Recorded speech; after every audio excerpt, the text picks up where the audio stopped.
നമസ്കാരം. നമ്മൾ സാധാരണയായി കേരളത്തിൽ കണ്ടുവരുന്നത് നമ്മുടെ സ്വന്തം HF ജേഴ്സി പശുക്കളെയാണ്.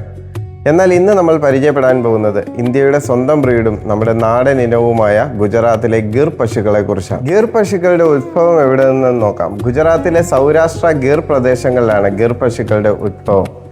എത്ര ചൂടുള്ള കാലാവസ്ഥയും കഠിന സാഹചര്യങ്ങളിലെയും അതിജീവിക്കാൻ സാധിക്കും എന്നതാണ് ഗിർ പശുക്കളുടെ പ്രത്യേകത. ഇനി നമുക്ക് ഗിർ പശുക്കളുടെ പാലിൻ്റെ കാര്യം ശ്രദ്ധിച്ചാൽ, ഗിർ പശുക്കൾ നല്ല പാലുൽപാദനമുള്ളവയാണ്.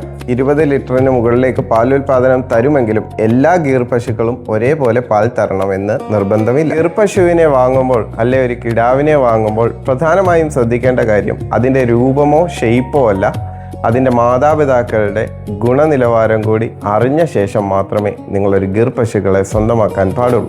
പശുവിൻ്റെ ജനിതക ഗുണം, തീറ്റ, പ്രസവാനന്തര ശുശ്രൂഷ ഇതെല്ലാം ഗിർ പശുക്കളുടെ ഉൽപാദനത്തെ ബാധിക്കുന്ന കാര്യങ്ങളാണ്. അതുകൊണ്ട് തന്നെ എങ്ങനെ പെട്ടെന്നൊരു ഗിർ പശുവിനെ തിരിച്ചറിയാൻ സാധിക്കും?